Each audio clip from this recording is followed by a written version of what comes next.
यानी ये लोग इस घटिया लेवल के ऊपर थे उस वक्त, इरशादुल हक असरी साहब भी, उसके अलावा हाफिज़ मसूद आलम भी, हाफिज़ शरीफ, ये लोग भी, क्योंकि इस चीज़ को लीड कर रहे थे या ये उन यजीदियों का आलाकार बने हुए थे। बहरहाल ये लोग उसमें पेश थे। तो हुआ ये कि फतवे के जवाब में जब मौला एक बंदा ओपनली कह रहा है कि मेरा इन इबारतों से, मेरा इन चीज़ों से कोई ताल्लुक़ नहीं है, मैं तो इस तरीके से ये मेरे मामलात हैं, लेकिन ये लोग जो मौलवी कल्चर है ये इस घटिया लेवल के ऊपर फायज़ है, ख़ास तौर पर यजीदी अहले हदीस, कि आप इनके सामने कहोगे ना मैं मुसलमान हूँ, मैं कलमा गो हूँ, ये आपकी बात नहीं मानेंगे, क्योंकि इन्होंने नबी इस्लाम की सुन्नत से, सीरत से कुछ नहीं सीखा। यानी नबी इस्लाम किसी के दिल के भी बात नहीं करते थे। अगर किसी ने ज़ुबान से भी, कोई काफिर है, उसने मरने के डर से भी कलमा पढ़ लिया ना, तो नबी इस्लाम उसके भी कलमे का एहतराम करते थे। लेकिन ये यजीदी अहले हदीस इस लेवल पर गिरे कि इन्होंने मौलाना इसहाक की किसी बात का रिगार्ड नहीं किया, और डरपोक इतने थे कि ऑन कैमरा उनके सामने नहीं आ सके।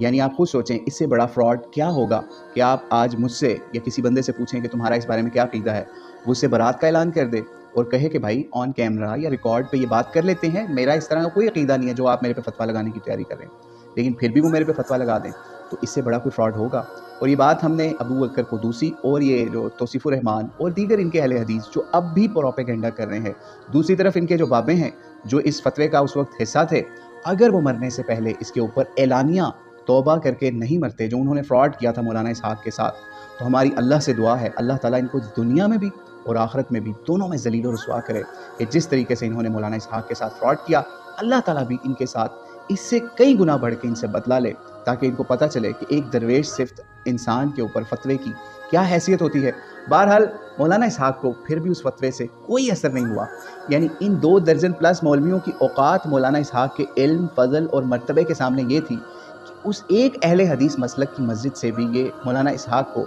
2 दर्जन के करीब उलमा निकाल नहीं सके, और मनान रासिख बाद में उस फतवे से मुकर भी गया, उसके ऊपर भी हम वीडियो बना चुके। यानी ये लोग इस लेवल पर गिरे हुए थे। पहले मौलाना इसहाक से किताबें लिखवाया करते थे, यानी उसमें उनकी हेल्प लिया करते थे, उनकी तहसीन के कलमात अरबी किताबों के अंदर शाया किया करते थे कि मौलाना इसहाक ये, मौलाना इसहाक बड़ा अल्लामा और ये फहामा सारा कुछ। लेकिन बाद में क्या हुआ, इन्होंने झूठा फ्रॉडी फतवा लगाया, जिसकी हकीकत मौलाना इसहाक खुद भी बयान कर गए, और उसका कुछ क्रक्स हमने भी आपके सामने वाज़ेह कर दिया। तो अल्लाह करीम मौलाना इसहाक पर अपनी करोड़ों रहमतें करे कि किस तरीके से उन्होंने दीन की खिदमत की। लेकिन इन यजीदी अहले हदीसों को ये सब भाया नहीं कि मौलाना इसहाक क्यों वहदत उम्मत का दर्स देते हैं, क्यों अहमद रज़ा ख़ां बरेलवी हो, चाहे अशरफ अली थानवी हो, चाहे मौलाना कासिम नानोतवी हो, उनको रहमतुल्लाह अलैह क्यों कहता है ये बंदा। तो बहरहाल अल्लाह करीम इनको हिदायत दे और इनको अपने उस फतवे से तौबा करने वाला बनाए, या फिर अल्लाह इनको सख्त से सख्त पकड़े। अस्सलामु अलैकुम व रहमतुल्लाहि व बरकातुहू।